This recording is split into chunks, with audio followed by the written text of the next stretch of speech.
Hello guys, आप सभी का स्वागत है हमारे चैनल पर इकोनॉमिक जोन। मैं शाहिद नसीम। आज हम अपने chapter aggregate demand and related concepts को आगे कंटिन्यू करेंगे। जिन्होंने भी इस चैप्टर की पिछली वीडियोस नहीं देखे वो सबसे पहले उन वीडियोस को देखें, समझें, उसके बाद ही इन वीडियो को आगे देखें अच्छे से समझने के लिए। और जिनको यही टॉपिक समझना है तो लास्ट तक बने रहे हमारे साथ। पढ़ाई लिखाई हो रही है या नहीं हो रही?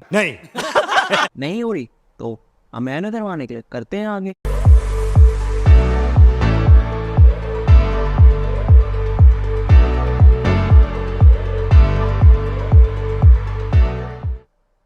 पिछली क्लास में हमने aggregate demand and aggregate supply के कॉन्सेप्ट्स को पढ़ा था, ठीक है। देन उसके नेक्स्ट वीडियो में हमने कंजम्पशन फंक्शन एंड इसके टाइप्स को पढ़ा था हमने। ओके, आगे बढ़ने से पहले आप कमेंट करके बताएं कि कंजम्पशन फंक्शन को हम और क्या कहते हैं या कह सकते हैं। ओके, आज का जो हमारा टॉपिक है वो है सेविंग फंक्शन। कौन सा टॉपिक है? सेविंग फंक्शन और इसी के टाइप्स। देर न करते हुए स्टार्ट करते हैं। What is saving function? Saving function होता क्या है? सेविंग फंक्शन हमें रिलेशन बताता है किन के बीच में, नेशनल इनकम एंड सेविंग के बीच में, कि डिफरेंट लेवल ऑफ इनकम पे हमारी क्या सेविंग चल रही है। वो हमें किससे पता चलता है? सेविंग फंक्शन से। डेफिनेशन क्या होगी?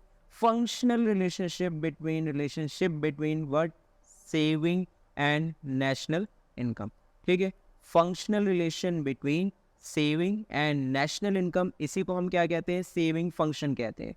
आपने मीनिंग कर लिया, मीनिंग के बाद टेबल एंड देन आपका क्या आएगा? डायग्राम आएगा। सो इनकम है हमारी 0, 100, 200, 300, 400, 500, 600। हमने पिछली वीडियो में किया था कि हमारी जब इनकम 0 होती है तो हमारी जो कंजम्पशन होती है वो 0 नहीं हो सकती, ठीक है, क्योंकि हम कुछ ना कुछ कंज्यूम कर रहे होंगे। सो हमारी जो सेविंग होगी वो नेगेटिव से स्टार्ट होगी, ठीक है। तो हमारा जो सेविंग है वो कहाँ से स्टार्ट हो रहा है? नेगेटिव से, ठीक है। और इसको हम आगे तक लेकर जाएंगे, हमारा सेविंग का बन जाना है, ठीक है।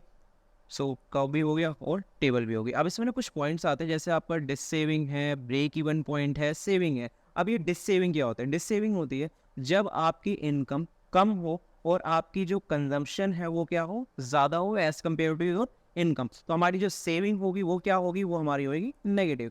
देन आपकी जब इनकम और कंजम्पशन इक्वल है एक दूसरे से, उस टाइम पे हमारी सेविंग होती है 0। वाला जो पॉइंट होता है उसको हम कहते हैं ब्रेक इवन पॉइंट। और लास्ट आपका आता है कि आपकी जो इनकम है जब वो ज़्यादा हो जाती है कंजम्पशन से एज कंपेयर टू, इन दोनों में कंपेयर करके, तो हम कुछ ना कुछ उस टाइम पे सेविंग कर रहे होंगे, पॉजिटिव सेविंग कर रहे होंगे, ठीक है।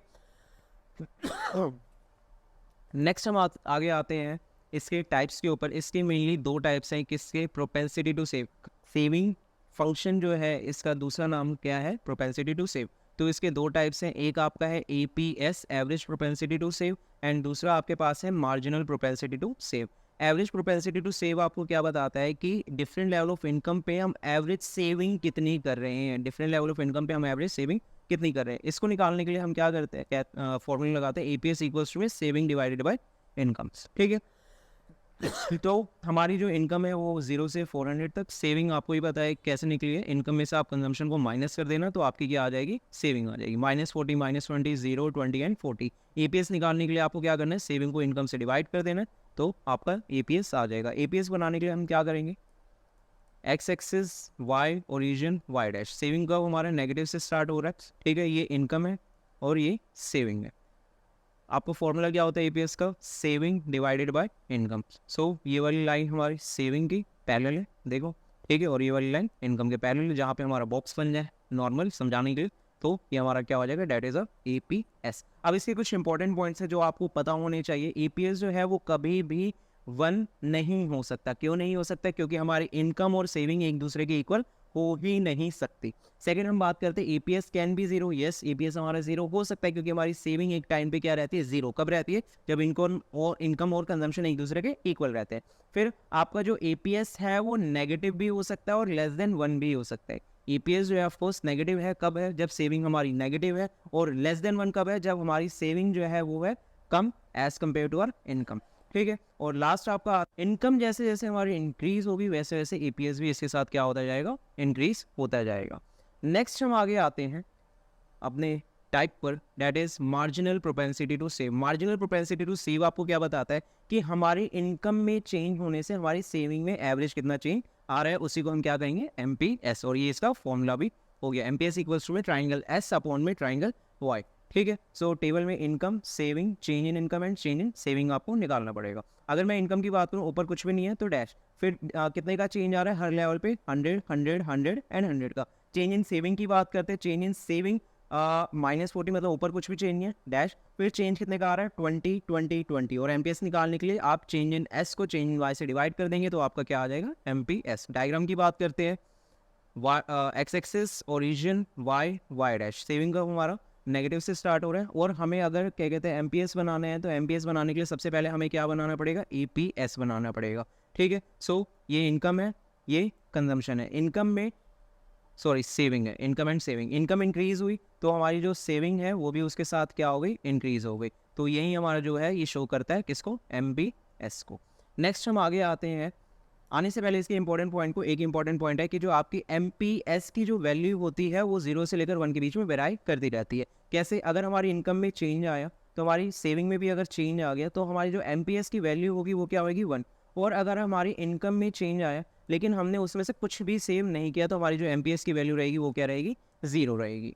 नेक्स्ट आपका टॉपिक आता है that is derivation of saving curve from consumption curve, कि हमें डिराइव करना है सेविंग कर्व को किससे, कंजम्पशन कर्व से। मतलब कंजम्पशन के डायग्राम से हमें सेविंग कर्व का डायग्राम बनाना है। सो मैंने यहाँ पे बना रखा है, ये X एक्सिस है origin, Y axis Y dash X origin, यहाँ पे X एक्सिस पे इनकम, यहाँ पे कंजम्पशन और यहाँ पे सेविंग। आपको ये पता है कि जब हमारी इनकम क्या रहती है, 0 रहती है, उस टाइम पे हम कुछ ना कुछ ऑटोनोमस कंजम्पशन कर रहे होते हैं अपनी सर्वाइवल के लिए। और उस टाइम पे हमारी जो सेविंग होती है वो क्या रहती है, नेगेटिव रहती है। इसी वजह से जो हमारा सेविंग का होगा वो कहाँ से स्टार्ट होगा, नेगेटिव Y एक्सिस से, पॉइंट S से। फिर आपका ब्रेक इवन पॉइंट आता है जहाँ पे इनकम और कंजम्पशन इक्वल होता है, और वहीं पे हमारी जो सेविंग होती है वो क्या रहती है, 0 रहती है, पॉइंट R पे। सो हम S और R को क्या कर देंगे, ज्वाइन कर देंगे। उसके बाद जैसे ही हम S और R को ज्वाइन करने के बाद एक्सटेंड करेंगे तो हमारा क्या बन जाएगा, सेविंग कर्व बन जाएगा।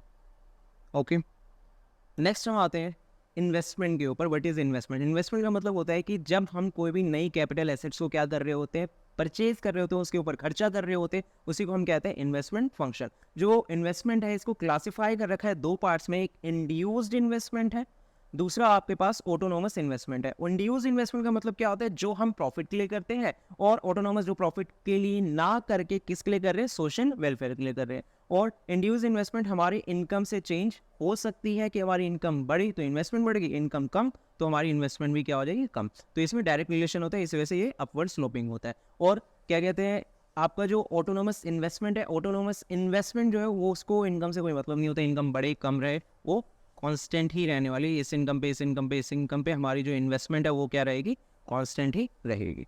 ठीक है, आज की क्लास यहीं ख़त्म होती है। सो हमारे चैनल को सब्सक्राइब करें, शेयर करें, लाइक करें, और जल्दी से दबा दें इस बटन को। कौन से बटन को? सब्सक्राइब के बटन को।